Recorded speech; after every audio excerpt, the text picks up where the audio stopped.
Alright guys, let's take a look back at that force and acceleration lab along with the carts, because I think a lot of people might not have known what was going on.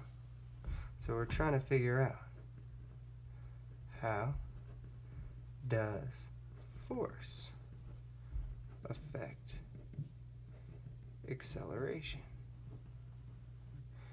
How does force affect acceleration? We got two variables here. This is going to be our independent variable. This is going to be what we change. Remember, an independent variable, that's what you change. And we're going to change that each trial. So maybe in trial 1, in trial 1 we have a 2 Newton force. And then trial 2, we're going to switch it up. We're going to try 4 Newton force. And each trial we're going to measure the acceleration. What is the 2 Newton force? How does that affect acceleration? We're going to switch up the forces. 4 Newton force, how does that affect acceleration?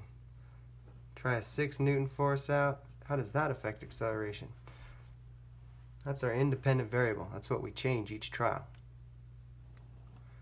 Our dependent variable, this is what we measure. We're going to measure the acceleration. What we measure. And we're going to measure it using the slope of a velocity versus time graph. We'll go into that later. Now the constant, this was tricky. The constant is the mass of the system. We might be moving some masses around, but the whole mass of the system, that's going to stay the same. That's our constant. So what was the experiment? Well, the experiment, what we did was we had a cart. We had a cart with some wheels on it, and it was sitting on a table, and the cart was attached to a string. I put a little loop on the end of the string there, and there were some masses on the cart. Maybe some were the same size, maybe there was a different size one. And we had a motion sensor set up too. That was how we were going to measure our acceleration. Now, as is, this thing's not going to accelerate at all. All the forces on this thing are balanced.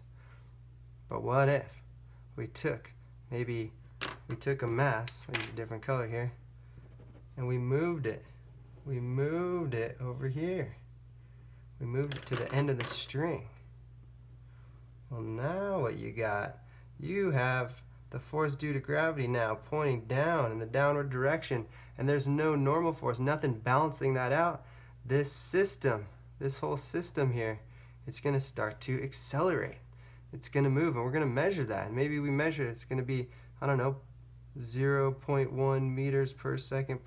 That's the acceleration that we got. And you're, oh, cool. Now we're gonna add more mass. Let's add another mass. So use this color again. Switch the masses up, and I'm gonna put it, over here. Maybe we double up on the string here. Maybe that's what you did. And now we have a much bigger force here. It's twice as big. We just doubled the mass here. So the force due to gravity, this unbalanced force, this is a lot bigger. Now we have a 4 Newton force. Now we're going to measure the acceleration. Maybe you get 0.2 meters per second. And that's the acceleration that you get. But notice that this whole time we're always keeping these same masses, and the whole mass of the system, that stayed constant. Now maybe you had a smaller mass, or I don't know, you try this last one out. That's off the cart now. That's hanging out down here. Now you have it's pretty heavy down here. You have a huge force due to gravity pointing in the downward direction now. This is now my free body diagram. It's way big now. This is a big arrow. This is a lot of force. And we get a big acceleration. The acceleration now is, it's 0.3 meters per second. This thing's really starting to increase the change of velocity. The velocity is changing at a faster rate now. Now this last one here, maybe you took all these off, and maybe you tried doing this. Here, I'll draw another little cart if I have enough time in this video. Yeah, maybe a couple more seconds here.